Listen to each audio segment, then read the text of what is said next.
Mods. This is Grants Pass, Oregon, the city where it's illegal to be homeless. Oh, you got trespassed from the park. People get fined for everything out here. I've gotten like 30 tickets in the past year and a half, $300 a pop. They don't care if we live or we die. If you can't pay, you can't pay. I think they should buy bus tickets and ship them up to Salem. I have people drive by and say, kill yourself. They make you feel like a criminal for being homeless. With $295 fines for anyone caught sleeping in public, and with repeat offenses punishable by 30-day park bans and up to 30 days in jail. In 2018, a group of homeless people sued the city of Grants Pass, claiming these laws criminalize them for being homeless and just trying to go to sleep. As this case has been escalated to the Supreme Court to try to answer if this camp ban is unconstitutional, what do the locals here think about all this? What are your thoughts on the fines for the homeless people out here in Grants Pass? They're great. They're great? I am so sick and tired of not being able to take my son to the freaking park anymore without finding needles and seeing people overdosing in the parks. So I would like to see all of that cleared up and gone. Our kids can't go play at the parks anymore without finding drug paraphernalia, without being harassed by homeless people. There's so many mountains around here. There's so many other places that they could stay. Can't offer somewhere so far in the woods that they can't get to the community resources that they need. Where exactly do you expect them to go? Where do you think they should go? That's exactly what I'm saying. There isn't a place for them to go. What do you think the fines do? It discourages them to be here. Yeah. I think there should be situations to house them, but there's what you'd call, I would say, professional homeless that don't want to be home, want to live in a home. They don't want to live by the rules of society, and that's fine if you want to do that, but not in my backyard. Let's say I'm living in a tent and I got $1,000 worth of fines. Well, you don't have the money, you don't have the money. Okay. We in survival mode out here. Yes, we are. Frontier Oregon Trail, baby. That's right. Do you think they should be allowed to sleep? To be honest with you, you know what I think? Talk to me. I think they should buy bus tickets and ship them up to Salem. Help wanted all over the place. Why don't they just go to work? Do you think finding the homeless people in Grants Pass will help them become not homeless? No, not at all. They ain't going to be able to pay their fine. A lot of these people are just low income. It's, $1,500 to rent a one-bedroom apartment. How do you expect someone who's making, like, say, $900 on Social Security to rent a one-bedroom apartment? Do you think anyone can end up in a tent out here in Grants Pass? I'm a month away from being homeless. Do you think finding people in a tent is cruel and unusual? Yeah, that's a slippery slope. There has to be some kind of solution. I mean, pick a place where they're not in everybody's way. Or find a localized park or a place like that we can have housing for them. Like, I've gone to Riverside Park and I caught some dude smoking out of a bong that was actually heroin. Yo, listen, no. I'm sick of this shit. Listen. This is a message to fucking McDonald's executives, brother. If I order, some chicken nuggets, the sauce is 90% of the taste, okay?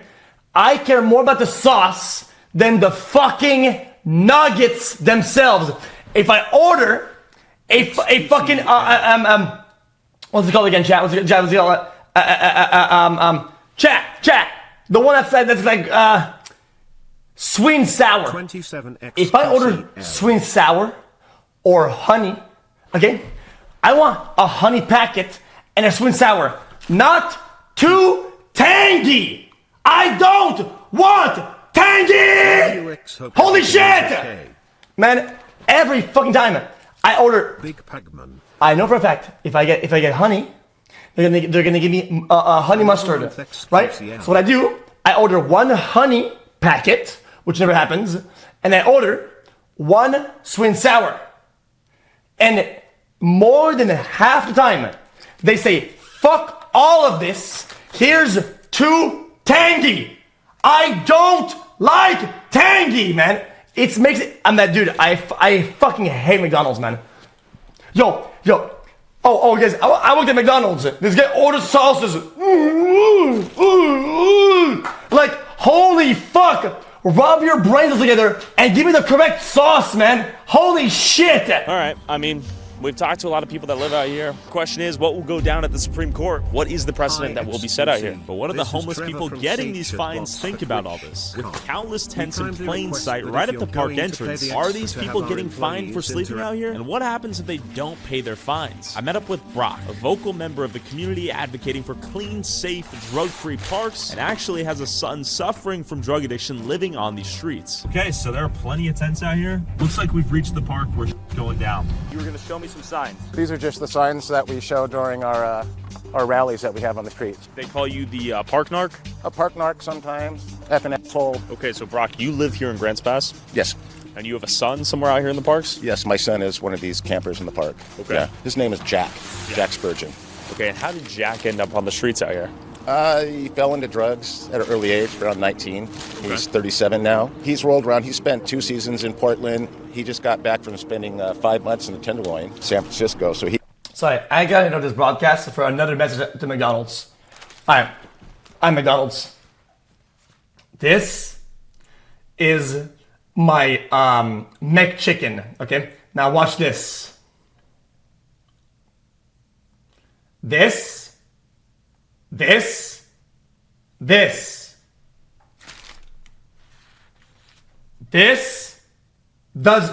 Doesn't bend. It's hard.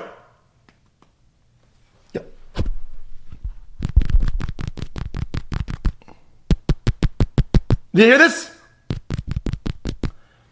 This is, look at that. I'm pressing as hard as I can. I'm pressing as hard as I can. Brother, this is a fucking puck. Brother.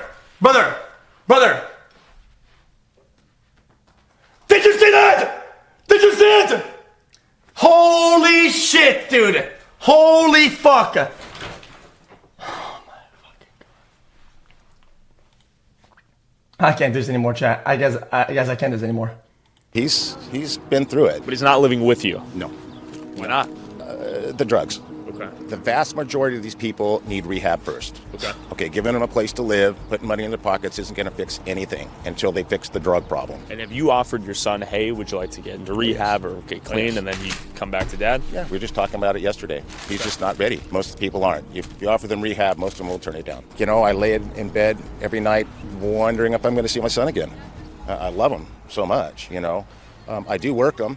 I'm a tile contractor, so if he's able to work, I work him and put some money in his pocket. Of course, he spends it on drugs. Sure. It's a complex problem. What do the people living out here think the solution is? So I'm curious if you've been fined for sleeping out in these parks. Many times. Have you been shuffled from one park to the next? Yep, every week. How did you end up out here? I lost my job during COVID and been trying to play catch up ever since, which is kind of hard when you get $300 tickets every day, so. How many summative ticket costs do you have right now? I've gotten like 30 tickets in the past year and a half at $300 a pop. You do the math. Is it kind of your belief that it's become a crime to be poor out here? No. Look at us like we're street trash. And really, we're human beings. Like some of the things they come up with to write tickets for, it seems like they're making it up right as they go, you know? Today, I actually did get a ticket. Exclusion of the park, which means I'm kicked out of this park for 30 days. What will happen if you don't leave? Then I get arrested for trespassing. And you end up in jail? Mm-hmm. Has that happened before? Yep. Do you use drugs out here? No. No? So Brock, that seems like a pretty situation, right? What are your thoughts on that? Because she's sober, she's not using. Do you think that's a solution to her circumstance? No. I mean, it's not sustainable. I mean, where are they going to get money to pay these fines? I agree. It doesn't make sense to me. And this game of musical chairs, as these people move their tent from one park to the next, as they collect tickets they'll never be able to pay off, is surprisingly quite common. Okay, let's see what we got. The same one I got before. Okay, that's pretty official looking. I've been fined for illegal camping, I guess they call it. You get fines if our tent's too big. Mine's apparently too big. $100. That's $100. Okay, $100 Not like that, for Schedule 2 controlled substance. Just setting up a tent out here, you got a fee for how much? Like $250. Did you pay that fee? No, I have not yet. How many times have you been fined? I probably got about 20, 25 tickets in the last 6 months, something like that. $1,000 worth? Oh, yeah, over that. Arthoff had a month there where he kicked me out of 8 parks in 7 days. 8 parks in 7 days. Yep. That means you're banned from one park, you gotta go to the next. Yep. How would you plan on paying that fee, if at all? I have no idea. I'd have to, ask for some help or payment plans or something. Are you using out here right now? A low level, not large. Fentanyl? A little bit, not much. Do most people use out here, or is it kind of mixed? It's mixed. Yeah. I'm sure you know this, but fentanyl's pretty deadly, right? Yeah, for sure. Okay. It is. That doesn't concern you? It does. Okay. Yeah, for sure. Do you carry Narcan? I do. Yeah, I mean, it was concerning, really, really concerning for a while, and then I started not overdosing.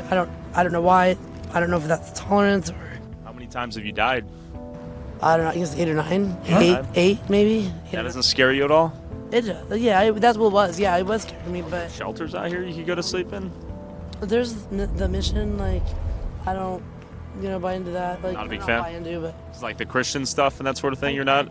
I do believe in Jesus. Like, I love the Lord. Like, but I didn't like the way it felt. Like, certain treatment towards me that I don't like. It doesn't relate with me. I'm not religious. Going to a Christian What base the fuck? place is just not my forte. Wait! You like people... So they had the opportunity to get back on their feet. It's not that there's lack of opportunity. They literally had the opportunity. There's places in the shelter that they could go to. Instead, they choose not to do it. And they choose to go in the tents, and they choose to do drugs, and they choose to get mad about it. Brother, if the government wasn't helping them, and they squeezed them, right? Like, you can't go anywhere, but we're not going to give you shelters. Like, yeah, now they're squeezed, that sucks, right? Like, LA has that. But this, bruh. Grant's nice to know about your situation, everyone out here. Some of these people have jobs. Some of these people aren't even on drugs. People accuse them of being drug addicts and, just homeless bums, and some of them aren't. Have you been offered treatment, and do you even use anything? I do. What do you use? Fentanyl. Have you overdosed at all? Yes, I have. Oh, it's a cult.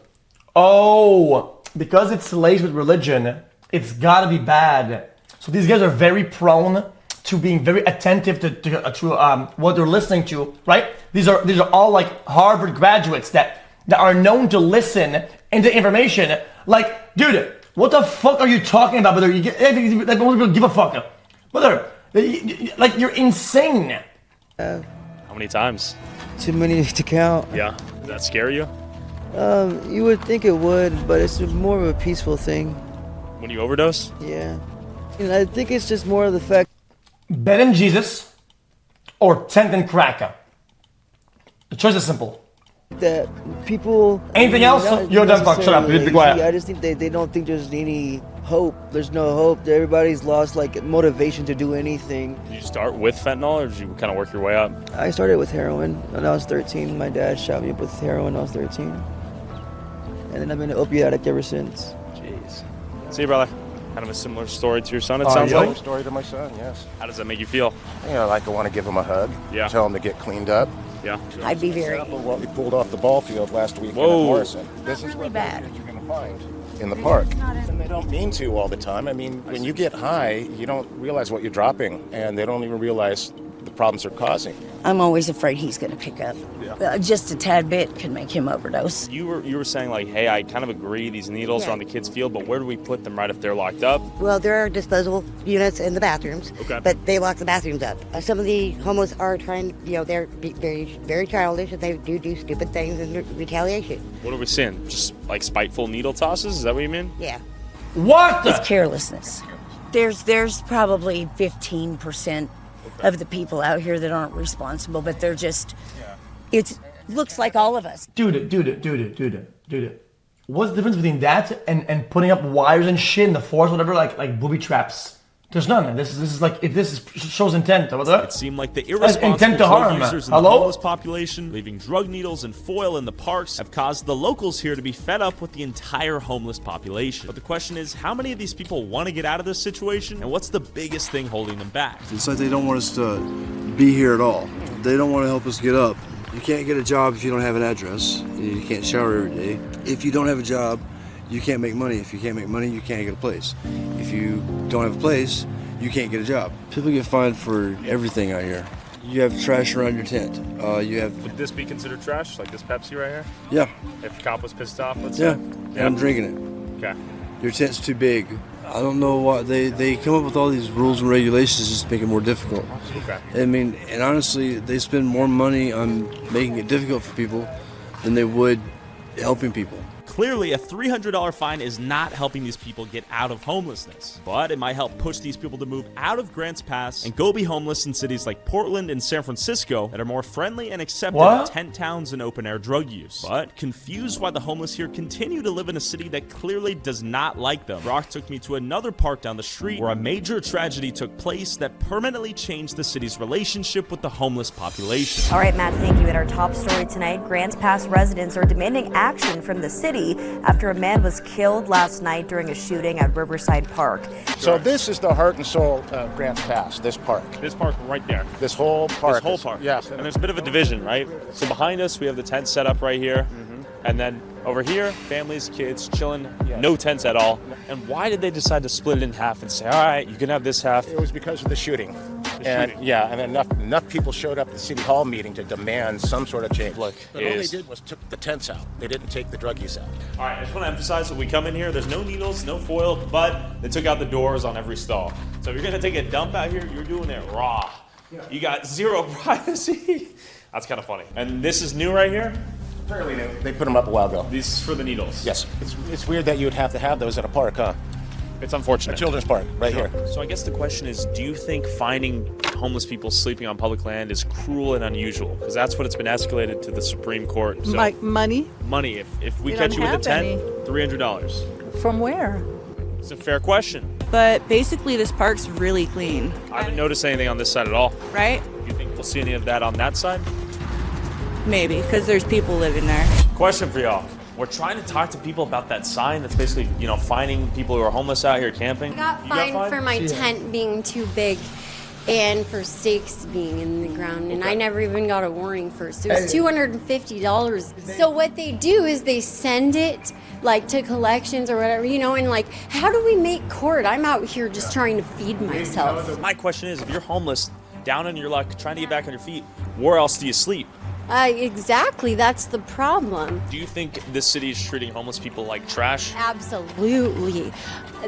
I've never been treated so bad. They don't care if we live or we die. Because it's just another way to entrap us and enslave us in the debt system. Every 3 days you gotta move. No stability to get employment or anything good out of this. I have people drive by and say, kill yourself. I'm only 17. So from my point of view, I'm okay, adults are going through whatever they're going through. But then there's also us kids that are living with our parents that are going through all these things. And we know that our parents are going through things, and the police don't want to get that. They don't want to understand that adults do have stresses. It's hard to live out here and pay for an apartment with 2 kids and God knows how many ever animals you have. At this point, it's if you don't want to stay in your parks, then I guess y'all need to do something about it. Make a fucking big building for a fucking shelter for everybody. Hello, I just spoke to your daughter. I think it's bullshit. Talk to me. It's well, I can understand people at Morrison and the parks that the kids go to Sure. and Fruitdale, it's out by the school. I can understand that. But over here, it's what the point? You're not doing nothing with this over here. As long as everybody. Jeez, man. What the fuck is that? Fox bitch. Everybody would keep their cleaned up and everything. I don't think it should be a problem. What the I'm fuck? a mom, single mom of 2 kids. Shit, dude, it sucks being out here, yeah, but it's fuck, man, what are you supposed to do? I know what Fox is. I like I'm not Fox. a druggie. And we ended up here because my ex lost his job and everything, and so we ran a business in Indiana and Illinois. I don't live like this. I've lived in 4 or 5 bedroom houses most of my life. So Look at Brandon. it's to have my kids out here, they're spoiled, rotten turds, and people are well, you're not homeless. Well, no, because we don't dress that way and we don't carry ourselves that way. Just because you're homeless doesn't mean you have to carry yourself like a piece of shit. $300, you could rent a place to camp, Sure. But you know what? The homeless make themselves look bad because look at this. Yeah, that's true.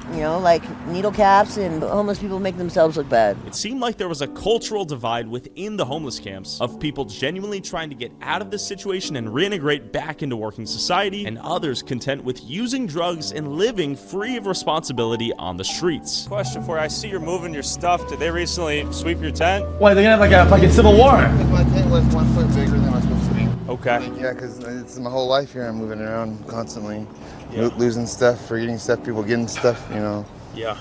I'm just trying. And I'm actually out here working, so I have a job. And Oh, you got trespassed from the park. yeah, Do you think the city hates homeless people? I still don't think they hate people. They just misunderstand me. I'm gonna be real. This is fucked up. It's pretty brutal, dude.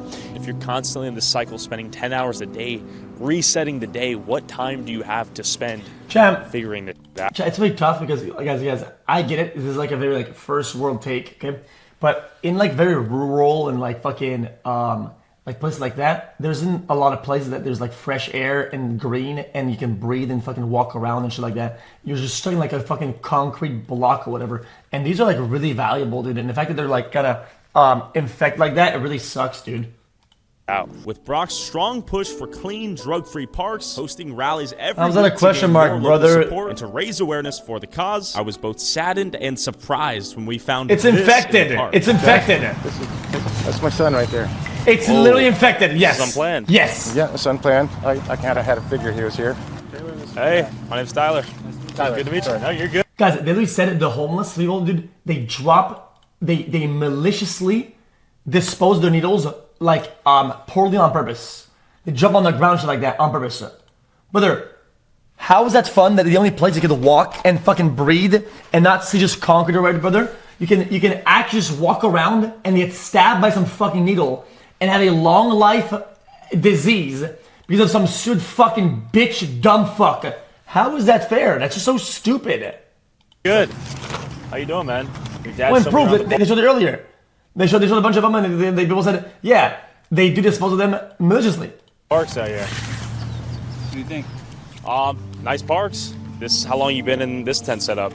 I mean, a few days. We get moved around a lot, so. Yeah. We've talked a lot about you today. Is there a world you move in with Pops one of these days? Probably not. What's keeping you out here? Mostly addictions and disabilities. What are you using out here? Everything. Yeah. But I'd say fentanyl is probably the number one. Pops, what are you thinking? It tears me apart. Yeah. He knows if he wants to get clean, though, my door is open. If he puts in the work, it still hurts. You know, you come out here and I don't want him here. Yeah. I want him safe and in a house. Yeah. You know, he's smart and capable, but drugs keep him down. I hear you. And he's not ready to really try to get off drugs. What are your thoughts when you see Pops tear up a little bit over here?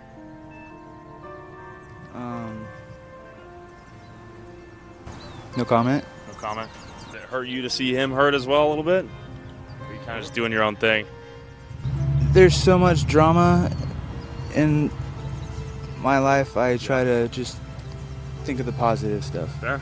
I feel you, man. Well, it's been a pleasure to meet you, bro. I've heard a lot of good things about you. I hope you stay safe. Well, this hurts, but you'll call me later tonight or something. We'll work out getting you to work tomorrow, and I'll put a little money in his pocket. Okay. Yeah. All right, I'll let you guys have a moment, what the all right? fuck? All right, that was kind of heartbreaking. What the fuck? Jesus Christ, bro. Did he say that he's gonna go to work to give him some money? A little money in his pocket. Okay. Yeah. All right, I'm gonna let you guys have a moment, all right? All right, thanks. All right. I know that was hard emotionally, I'm sure, but that interaction, I think, will hit home with a lot of people, right? That is your son. Oh yeah. That could be your son. Yeah. I'll tell you, when he disappeared into the Tenderloin for 5 months, I thought I'd never see him again. And he's disappeared for so many times. He'll be gone for 4 or 5 months. I wish he would want to be better. With Brock's son Jack having a house to move into when he's ready, yet still refusing to leave the streets due to his drug addictions, it's clear the root cause of these And a people living job. Yo, here's a job. Here's a job idea. They have a portion of the park extended with a line and like all camp tents, but their job is that they clean the park up and they make it safe for the people that are gonna actually use the park. Boom, done. on the streets Easy. is not always Two birds, one stone. poverty, and for some, the drug use becomes a debilitating health crisis and lifestyle shackling them to the streets. But for the people out here who want to get out of the streets, unlike Jack right now, where can they even go? I headed to the Gospel Rescue Mission, one of the only homeless shelters in Grants Pass that's often criticized for having strict rules and for mandatory church attendance. While this is one of the only shelters in town largely funded by Christian donors, can anyone that's homeless come live here? And why is it so hated amongst homeless advocates and people currently living on the streets? I'm here with Brian Botiller, Director of the Gospel Rescue Mission in Grants Pass. So for 41 years, we have been working to help people leave homelessness. Really, our program is really gunning for the guy that says, I want to leave homelessness behind, and with some effort, I can do it. And maybe for some of them, it takes 2, 3, or 4 times. You know, I have a gal that just graduated. She's graduating this week with a sustainable income and a home.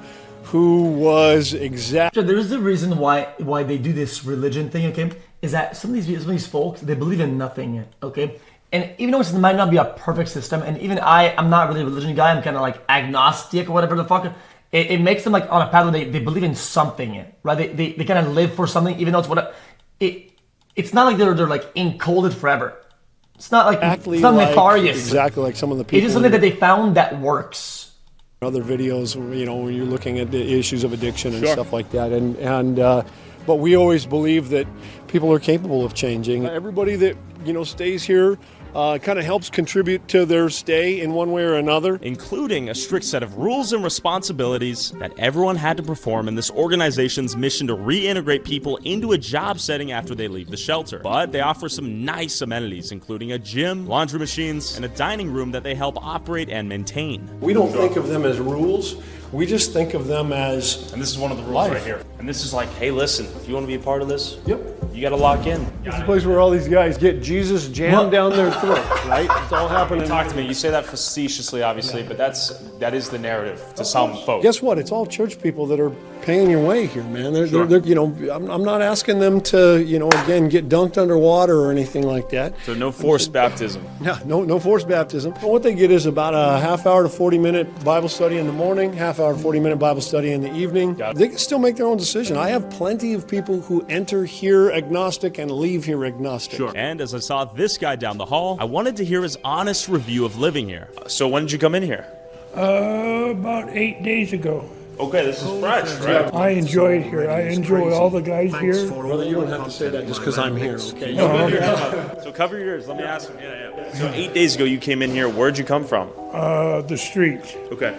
It's not about forcing them to abide by this, kind of. It's more the fact that you can put a lot of obstacles out there, right?